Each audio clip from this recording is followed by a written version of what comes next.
Saludos chicos, vamos a iniciar con el tema 12 que es teorías evolutivas. Ustedes lo tienen en la página 180 de su folleto y esto va a corresponder a la siguiente GTA, ¿verdad? Vamos a adelantar un poquito lo que es la materia de la GTA de julio. Todavía ustedes no la tienen probablemente, ¿verdad? Si ven a tiempo el video. En esta página inicia con un poquito de historia, ¿verdad? Y explicación del tema. Cuando nosotros hablamos de evolución, que es el tema que nosotros estuvimos analizando en el capítulo anterior, estamos hablando de aquellos procesos de transformación o de cambios que son graduales y continuos, ¿verdad? En este caso estamos hablando de todas las formas de vida que hay en la Tierra, ¿verdad? Y que obviamente esos cambios no van a ser inmediatos, sino que son cambios que son observados a lo largo de miles de millones de años, ¿verdad? Entonces, para tratar de explicar estos cambios que han tenido las poblaciones, pues esto ha sido una situación de estudio desde hace muchísimos años, ¿verdad? En la antigua Grecia, ¿verdad? Podemos encontrar pues varios pensadores que trataron este tema. Entre ellos está Empédocles. Allí en la página 180 ustedes pueden ver que él más que todo indicaba que los cambios o esas adaptaciones que pudieran tener los organismos no llevaban una finalidad específica, o sea, que ocurrían porque sí, ¿verdad? Como al azar. Platón y Aristóteles sostenían que todos los organismos venían por un diseño divino, o sea que desde el principio todo fue igual, o sea que no han ocurrido cambios en los organismos, ¿verdad? Y ellos también pues en algún momento hicieron una clasificación así como de los seres vivos desde los más simples hasta los más complejos.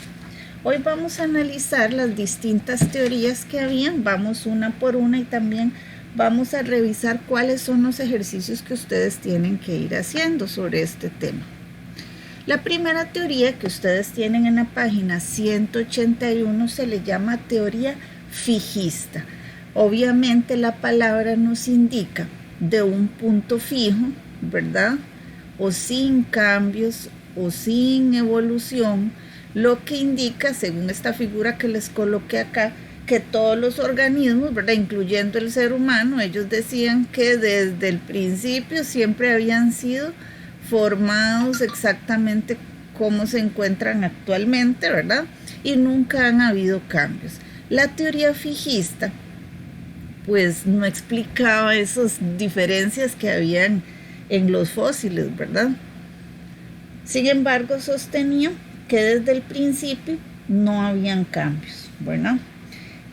Bueno, acá uno de las personas que sostenía esta teoría era de apellido Linneo, ¿verdad? Carlos Linneo, y él indicaba que las especies que fueron creadas por Dios, esas son las especies que existen y que no han habido cambios ni modificaciones en ningún organismo, ¿verdad? Entonces, cuando se le hablaba a los que sostenían la teoría fijista acerca de los fósiles, que cómo explicaban los fósiles, entonces, porque ahí habían organismos que se notaba que eran como los ancestros de los organismos actuales, entonces simplemente decía que fueron especies que existieron como caprichos de la naturaleza y que desaparecieron, o sea, no había una explicación razonada al respecto.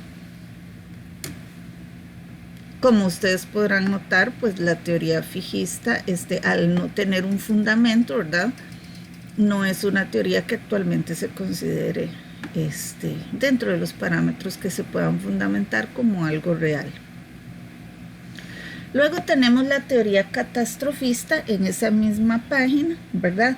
La teoría catastrofista vino como tratando de justificar la teoría fijista, o sea, la anterior. ¿Por qué justificar? Porque la teoría catastrofista trataba de justificar el porqué de los fósiles, Ujú. Entonces, indicaba, o sea, defendiendo siempre que los organismos no sufrían cambios, indicaba que los fósiles estaban ahí, sí, pero que habían desaparecido debido a alguna catástrofe, ¿verdad? Cualesquiera.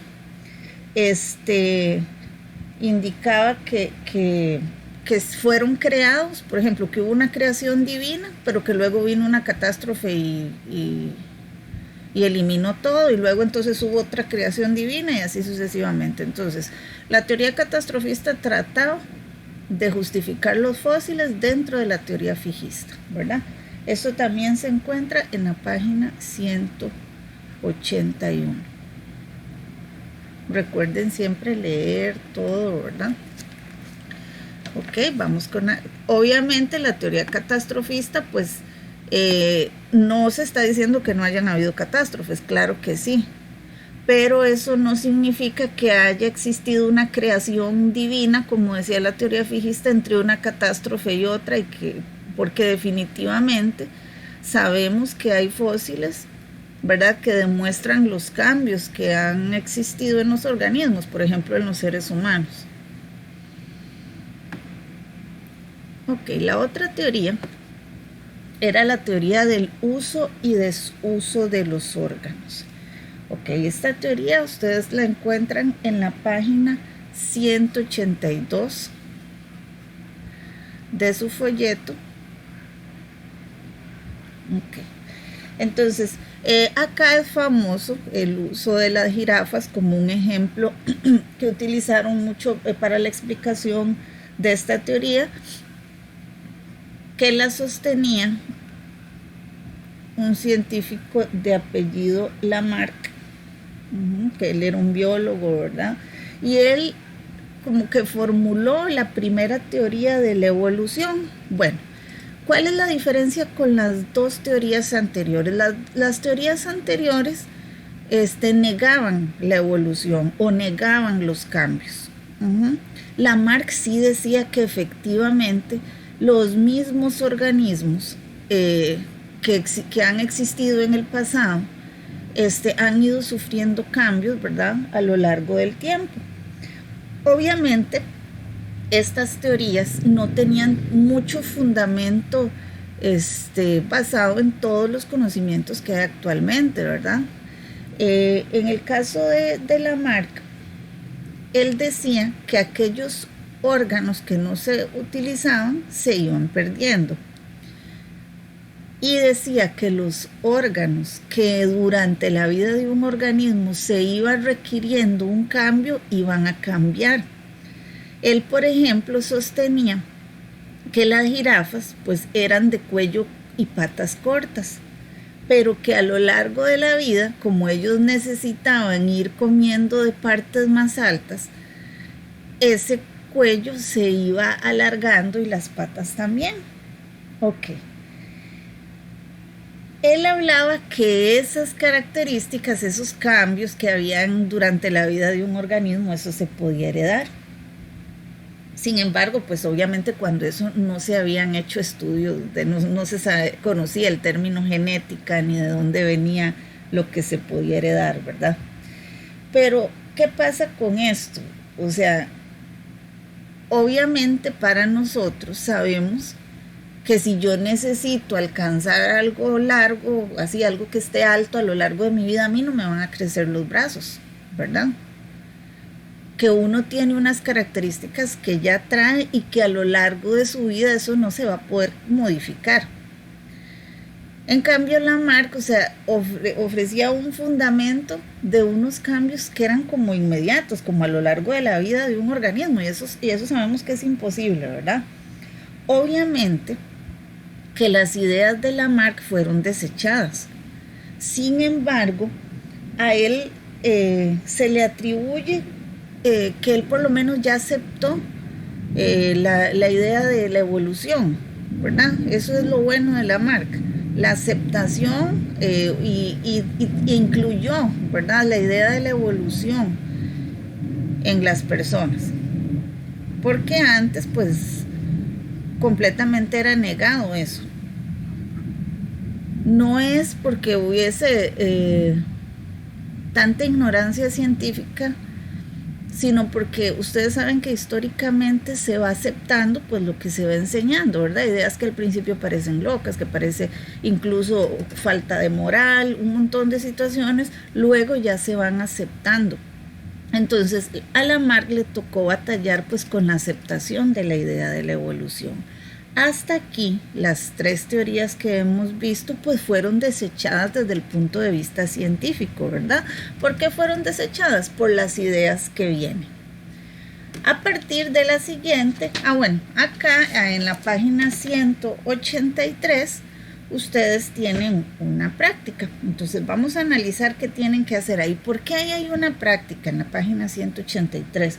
Porque acá, de aquí para atrás, o sea, lo que hemos hablado son teorías que, si bien es cierto, fueron el inicio del interés del ser humano por estudiar los cambios, ya actualmente son teorías desechadas, o sea, no tienen fundamento científico, pero fueron el inicio de los estudios para luego llegar a teorías que sí tuvieron más fundamento científico, ¿verdad? Entonces, la primera pregunta que hay en la página 183, acá para guiarlos, para que no se vayan a confundir, la primera dice: ¿cuáles similitudes existen entre las ideas de Platón y Aristóteles con la teoría fijista? Bueno, recordemos que Platón y Aristóteles pensaban que todo venía de un diseño divino, ¿verdad?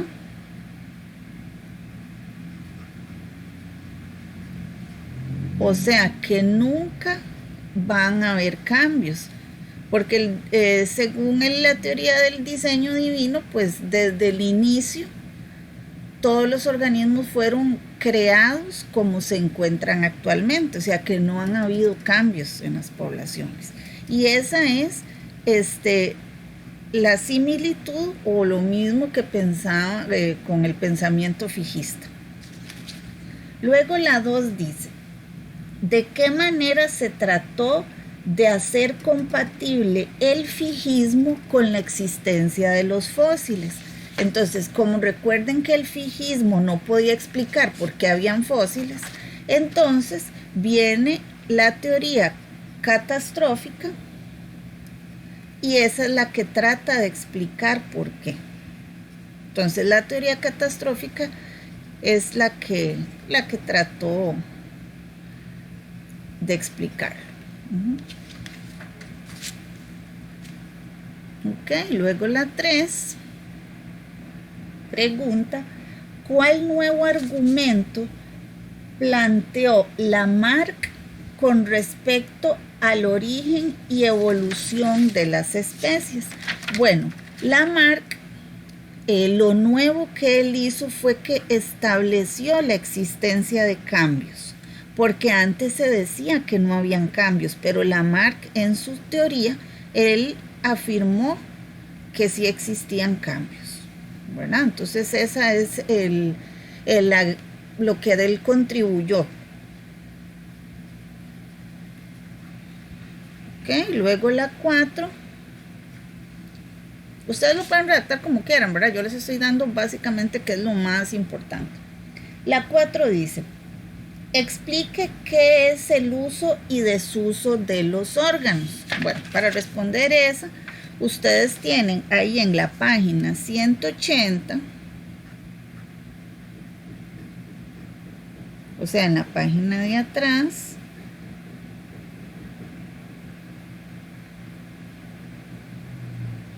en el párrafo 4, ahí está qué es, donde dice que, de acuerdo con Lamarck, una vez que la naturaleza creaba la vida, sus subsiguientes manifestaciones eran resultado de la acción del tiempo y el medio ambiente. Ahí, ese es el párrafo donde explica qué es el uso y desuso de los órganos según Lamarck. La pregunta 5 dice: ¿qué piensa usted de lo siguiente, de este pensamiento de Lamarck? Los órganos que no se usaban se desarrollaban menos que los de mayor uso. Él decía que si habían órganos que se usaban menos, no se desarrollaban, y los que se usaban más, sí se desarrollaban, ¿verdad? Pero estamos hablando de órganos, no lo confundan, por ejemplo, con la masa muscular y ese tipo de cosas, órganos. Esas 5 es ¿qué opina usted? Así que ustedes me van a opinar si ustedes opinan que eso es cierto, o si es mentira, por qué sí y por qué no. ¿De acuerdo? Bueno, ahora vamos a la página 184. En la página 184 tenemos la teoría de la selección natural.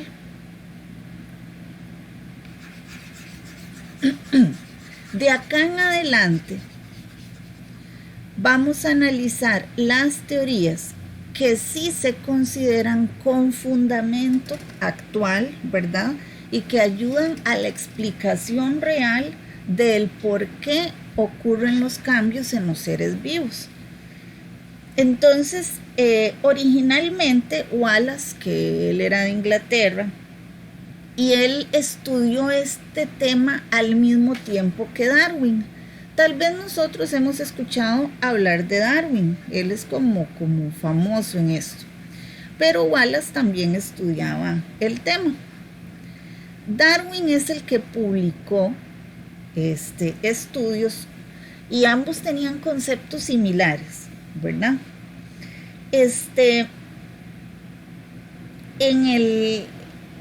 En el caso de Darwin, nosotros conocemos que él hizo un libro muy importante históricamente que se llama El origen de las especies.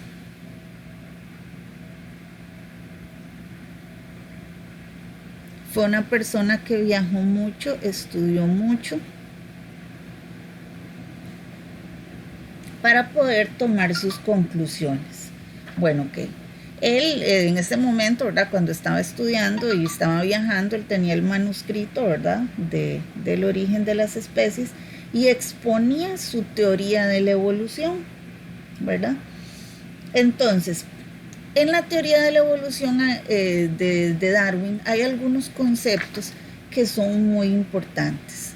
El primero es la lucha por sobrevivir o por la supervivencia.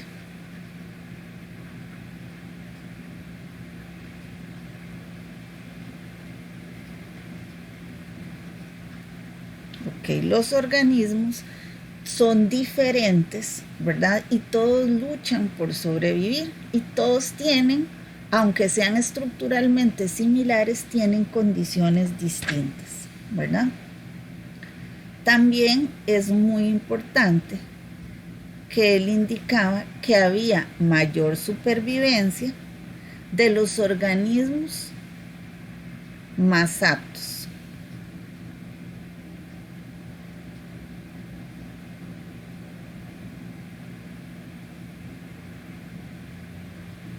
O en los más fuertes biológicamente. Ok. Como había mayor supervivencia de los más aptos, entonces los más aptos se reproducían más, ¿verdad? Ese es otro aspecto más importante.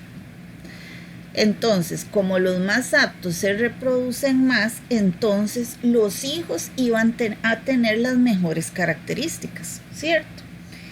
En fin, que Darwin explicaba, ¿verdad? Entonces, los cambios que habían en las poblaciones según esa lucha por la vida, ¿verdad? Según la supervivencia de los más aptos y cómo esas características buenas o ventajosas se trasladaban a la descendencia o a los hijos. ¿Por qué había más descendencia con características buenas? Pues simplemente porque se reproducían más los que eran más aptos, ¿verdad? Por ejemplo, vamos a verlo con un ejemplo actual. Un organismo que nazca con un cuerpo más pequeño en este momento va a necesitar menos alimento, ¿verdad? Porque ustedes saben que hay escasez de alimento para todas las especies. Entonces, si tiene un cuerpo más pequeño, tiene más probabilidad de sobrevivir porque va a poder aguantar la escasez alimentaria, mientras que un organismo que requiera mucha alimentación no va a poder sobrevivir. Entonces, ¿qué pasa? Se van a reproducir más los más pequeños, ¿verdad? Porque los que necesitan más comida, unos se van a morir, otros van a estar en carencia y problemas, entonces no se van a reproducir. Y los que tenían un tamaño más pequeño van a reproducirse más. Entonces los hijos que nazcan van a ser pequeños, obviamente, ¿verdad? Porque le trasladan esa genética. Entonces, ¿qué sucede? Que las poblaciones, conforme pasa el tiempo, va creciendo la cantidad de organismos más pequeños, porque son los que más resultan de el cruce de los organismos más aptos, ¿verdad? Ok, entonces, selección natural para Darwin es la conservación de las variaciones y diferencias individualmente favorables y a la destrucción de las que son perjudiciales. A eso le llamó Darwin selección natural o supervivencia de los más aptos. Esa definición está ahí en la página 184, ¿verdad? Estamos con la página 184, les voy a anotar para que no se pierda. Luego, esta misma teoría continúa en la página 185, ¿verdad? Es una teoría muy importante porque es una base fundamental. Entonces, básicamente, las poblaciones que encontramos son lo que se reprodujo de los que lograron sobrevivir anteriormente, ¿verdad? Porque la vida es una constante lucha en la naturaleza, ¿verdad? O sea, quienes consiguen sobrevivir, pues se reproducen y esa va a ser la siguiente población, ¿verdad? También él decía que no existen dos individuos iguales, aunque sean de la misma especie. Él ahí tenía mucha razón. Y eso lo dijo cuando todavía no había conocimiento de genética, ¿verdad? Cuando esto todavía no estaba, ni siquiera Mendel había publicado nada, mucho menos hubiera algún conocimiento avanzado de genética. O sea, él tenía mucha razón dentro de su conocimiento empírico, sus observaciones, ¿verdad? Bueno, también es importante recordarles que él insistía en que competían por la existencia de los organismos, ¿verdad? Que los más aptos son los que dejan mayor descendencia y que los menos aptos en cierto medio, pues una de dos, o se mueren o igual van a dejar menos descendencia, ¿verdad? Entonces, pasando las generaciones, las características menos aptas iban a desaparecer. Ahora, solo había, un problema en la teoría de Darwin, que él sostenía que todas las buenas características hacían que esos organismos se reprodujeran más, que todo, ¿verdad? Que las características buenas eran las que aparecían en la siguiente población. Él no sabía por qué, ¿verdad? Aquí no existía nada, ningún término genético, solo sabía que esas características buenas aparecían, pero él nunca pudo explicar entonces las características malas, por qué no se terminan, por qué siguen apareciendo, si se supone que solo lo bueno se va heredando. Eso fue algo que él no explicó en ese momento, como les digo, porque no había un conocimiento de temas de genética, ¿verdad? Entonces él solo hablaba como de las características favorables y cómo eso se mantenía en el tiempo y se heredaba. Ahora, ¿por qué estos pajarillos que les puse acá? Los pinzones de Darwin, que son muy famosos, ¿verdad? Él anduvo viajando mucho y en las Islas Galápagos había un montón de especies diferentes de pinzones, ¿verdad?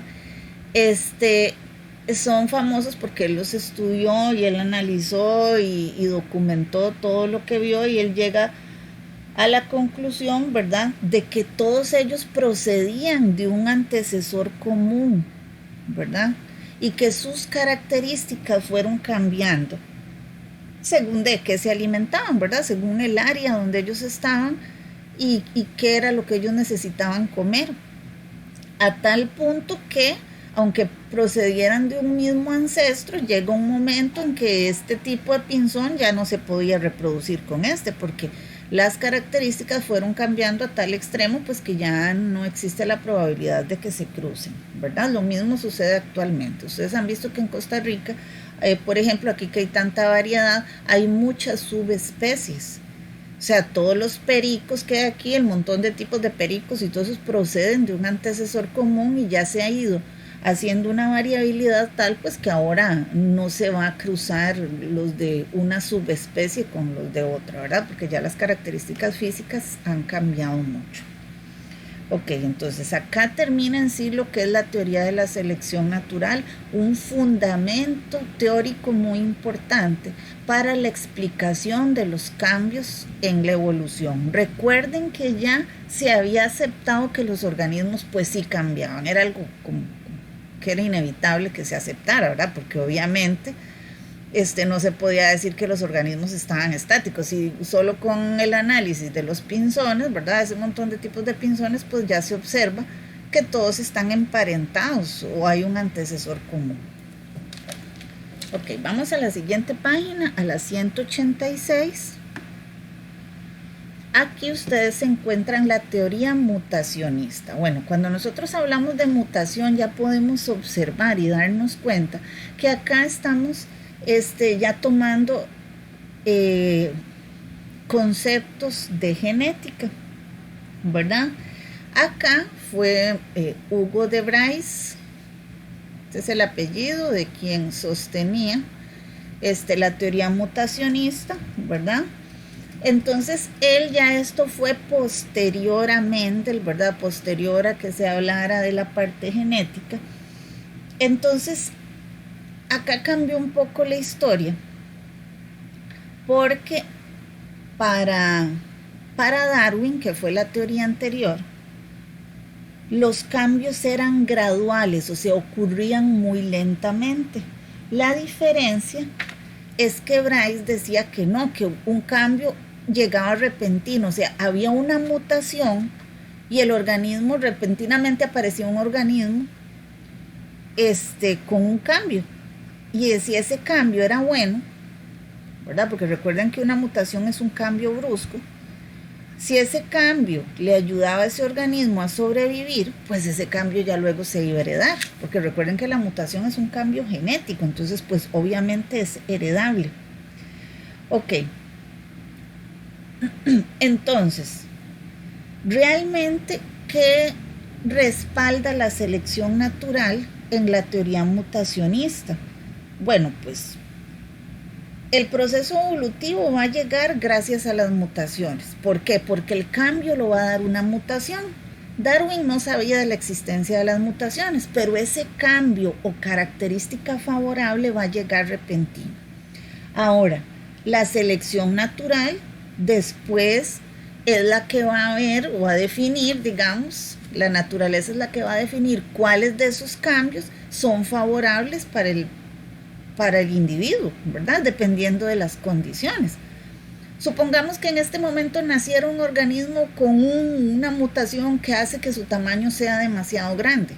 Eso es un cambio que no es favorable ambientalmente, ¿verdad? Pero si aparece, con el ejemplo que les estaba dando antes, un organismo con una mutación que haga que sea más pequeño, eso es bueno porque va a comer menos, ¿verdad? Entonces, a cómo está la situación ambiental, es favorable que un organismo sea más pequeño. Y de hecho, la tendencia global es que los organismos cada vez se vayan haciendo más pequeños. Ok, en esa página, que es en la página 186, ustedes tienen 3 preguntas. Dice, la primera, ¿en qué se parecen y en qué se diferencian la teoría de Lamarck y la de Darwin? Bueno, ambas se parecen en que ambas respaldaban que habían cambios, ¿verdad? Ambas respaldaban que habían cambios también estructurales según las necesidades del organismo, ¿verdad?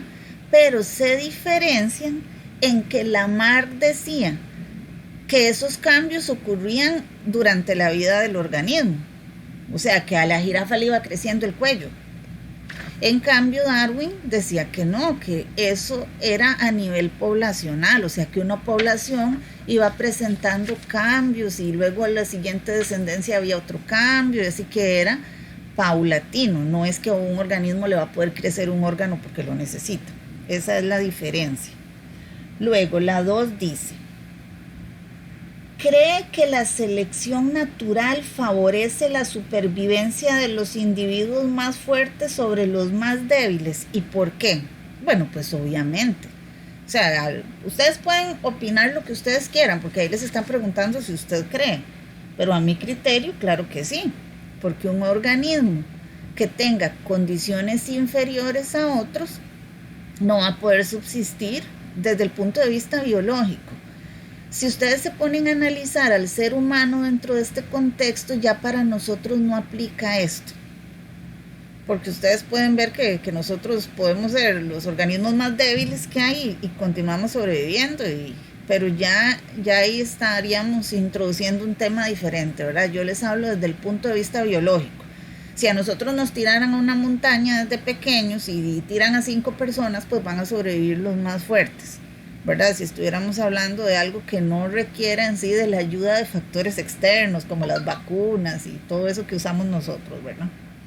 Luego, ¿cómo explicaría Darwin la evolución del cuello de las jirafas? Bueno, recuerden que Lamarck estaba equivocado. Él decía que a la jirafa le crecía el cuello de repente. Darwin le explicaría cómo que al requerirse, ¿verdad?, esta condición, las poblaciones iban a ir cambiando en un paso lento del tiempo y cada siguiente generación iba a aparecer con el cuello más largo, ¿verdad? Él lo hubiera explicado así, que el cuello de las jirafas aparece cada vez más largo de una forma gradual en una población. Ok, esas serían esas preguntas que están ahí. Bueno, ahora vamos con la siguiente página, que es la página 187, donde encontramos la teoría sintética. La teoría sintética es como la teoría de Darwin, que era la de la selección natural, pero ya modernizada. Entonces, ya modernizada, ¿por qué? Porque ya existían más avances en lo que es la genética, ¿verdad? Entonces, algo que es sintético es algo que une varias teorías, ¿verdad? O sea, algo que va a recabar más información. Ok, entonces la teoría sintética se le atribuye básicamente a Dobzhansky.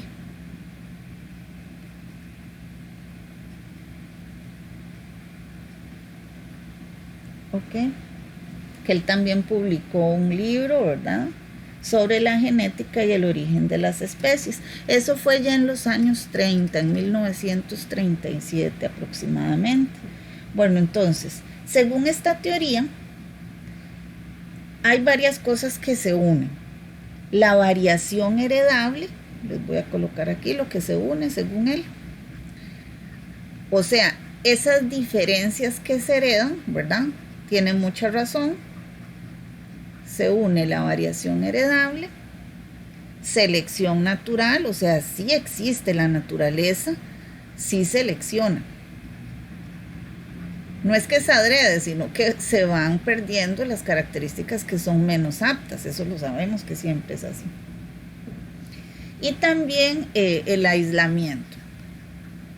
Esas son las cosas que trabajan, según esta teoría, en los cambios de las poblaciones. O sea, esto es lo que hace que hayan cambios o que exista un proceso evolutivo. Entonces, ya sabemos pues que las variaciones heredables son cambios genéticos espontáneos, o sea, que ocurren repentinamente por medio de las mutaciones, ¿verdad? Y eso es con frecuencia, o sea, frecuentemente aparecen mutaciones buenas y mutaciones malas, ¿verdad? La selección natural es la que se va a encargar de determinar cuáles de esas mutaciones van a hacer que el individuo sobreviva y cuáles no, ¿verdad? Entonces, En esta parte, actualmente, pues esto es muy aceptado, ¿verdad? La teoría sintética, acá pues estamos hablando muy poco al respecto, es una teoría muy grande, abarca muchas cosas, pero esta es bastante aceptada porque tiene todo el fundamento genético que se requiere. Por último, vamos a la página 188.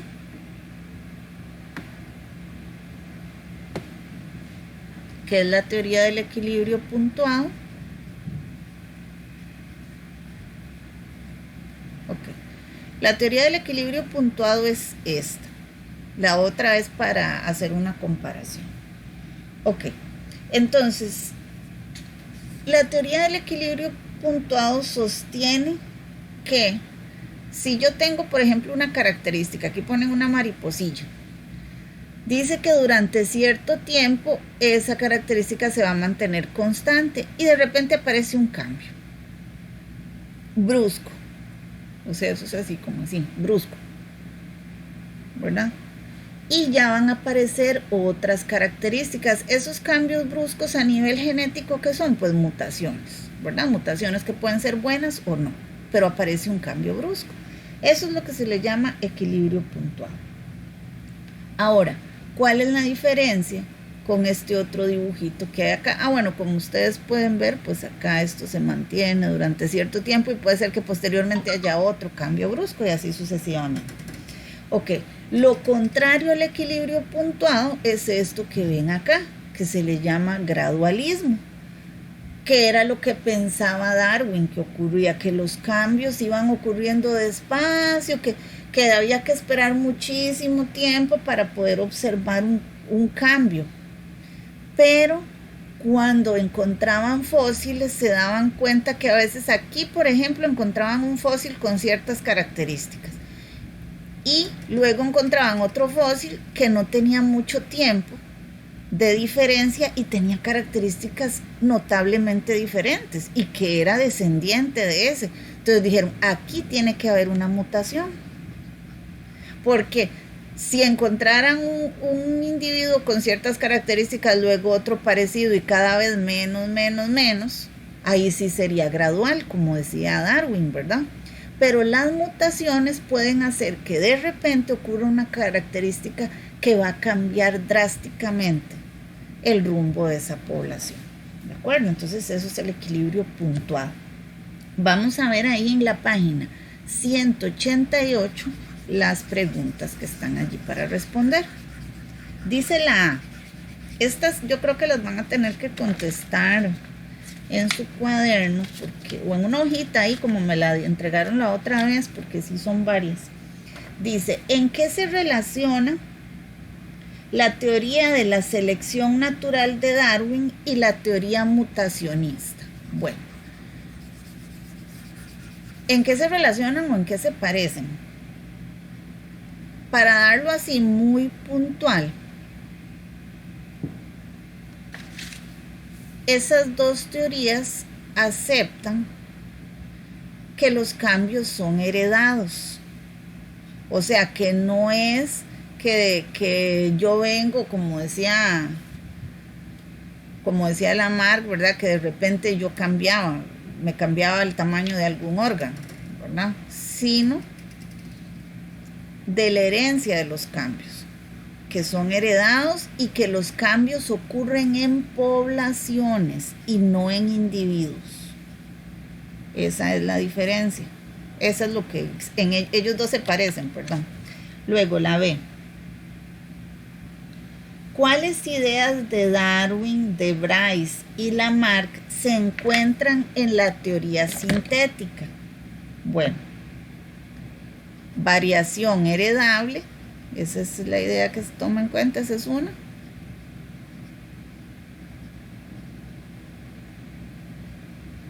Y selección natural.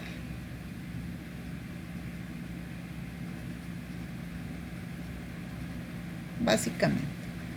La C nos pregunta, ¿de qué manera la teoría del equilibrio puntuado explica los vacíos de los cambios de las especies en el registro fósil. Como les decía, esto del equilibrio puntuado vino a explicar por qué acá encontraban un fósil y repentinamente encuentran uno completamente diferente, ¿verdad? Entonces lo vino a explicar por medio de las mutaciones, ¿verdad? O sea, dice que ocurre una mutación, entonces hay cambios abruptos. Esa es la manera en que se explica. Ocurre una mutación y cambia repentinamente aquella característica de ese organismo. Dice la D. Bueno, aquí dice según su opinión, ¿verdad? ¿Cuál es la teoría que explica mejor la evolución de las especies? Bueno, ustedes me van a decir cuál es la que ustedes consideran. Obviamente no las 3 primeras teorías que ya fueron desechadas, ¿verdad? Luego, en la E, ¿qué es el equilibrio puntuado? Bueno, aquí les voy a recordar que es según su opinión. La E dice que es el equilibrio puntuado. Eso lo encuentran en esta misma página, en la página 188, ¿verdad? En el párrafo 2. Ahí está la definición.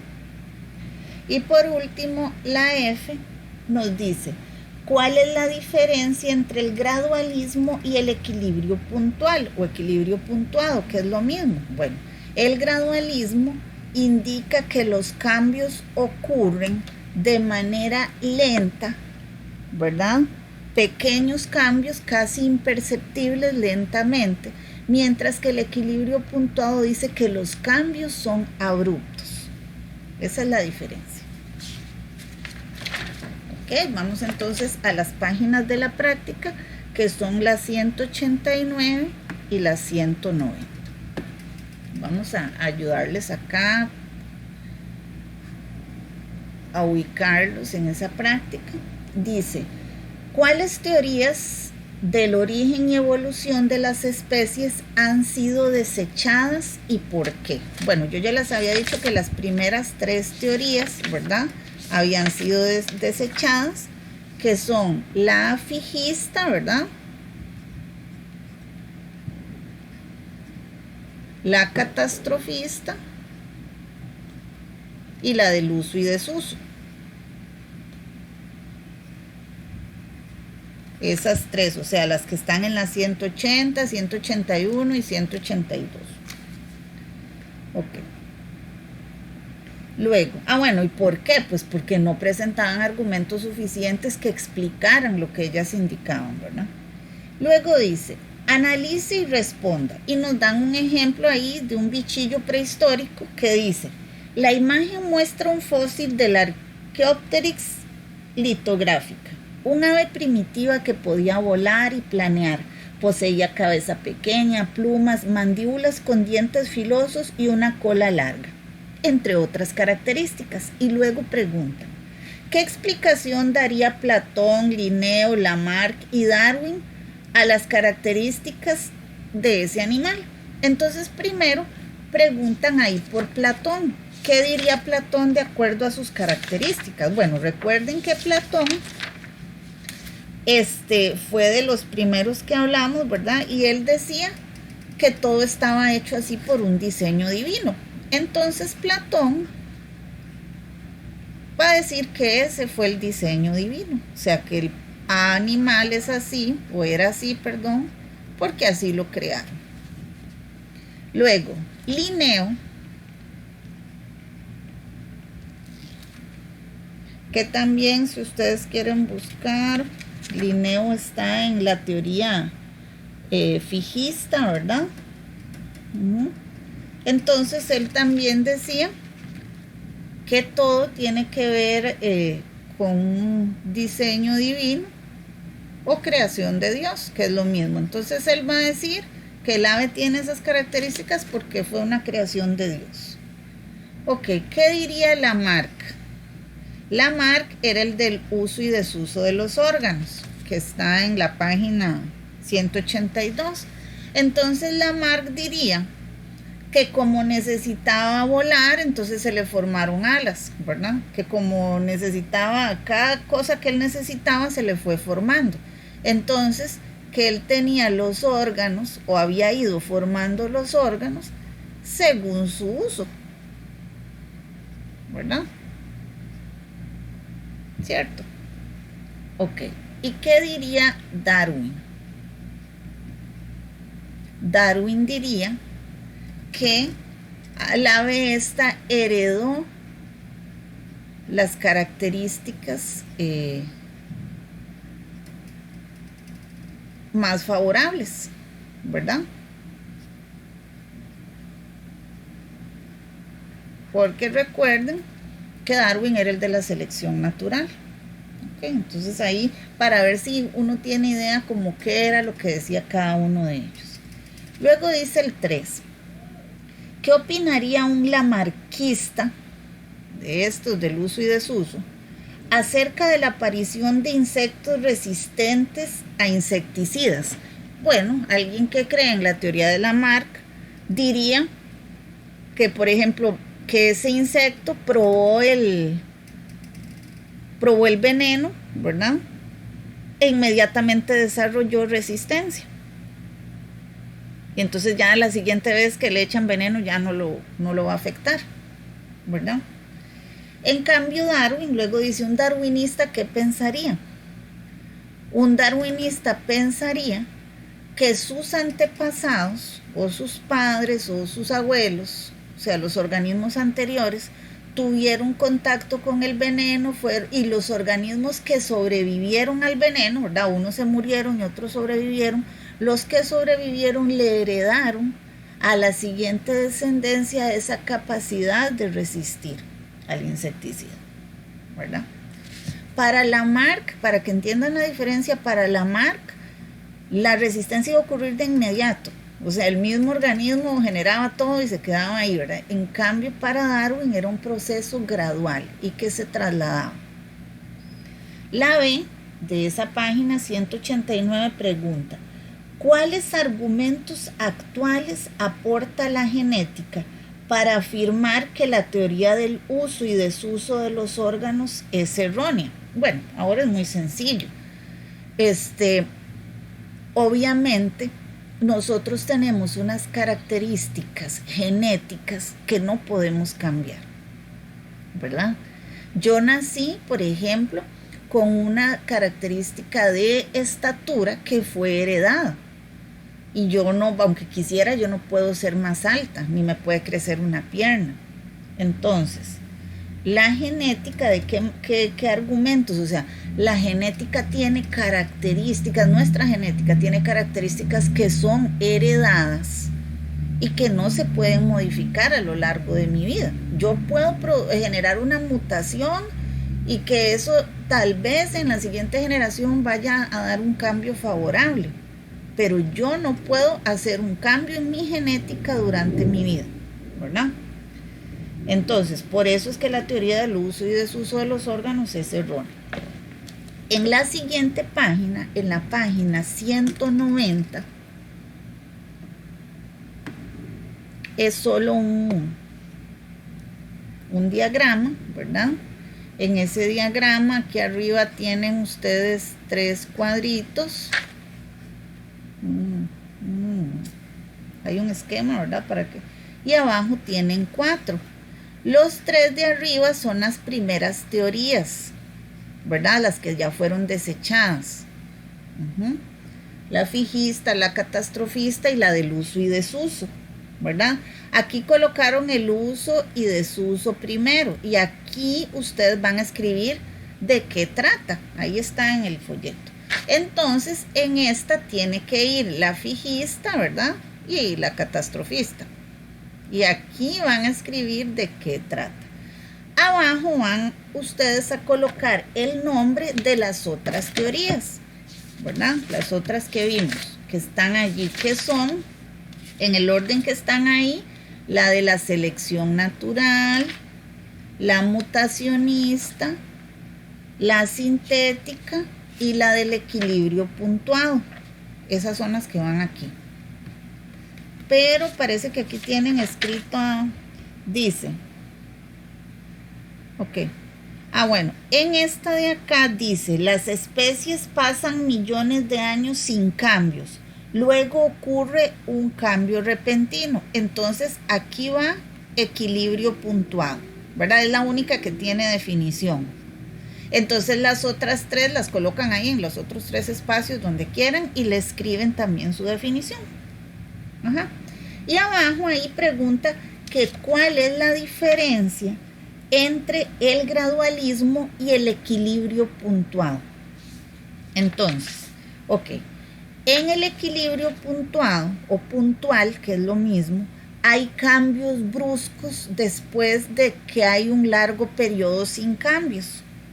Pero en el gradualismo, los cambios son constantes, según ellos, ¿verdad? Según la teoría, cosa que sabemos que no es así. Hay pequeños cambios casi imperceptibles de manera constante, o sea, todo el tiempo.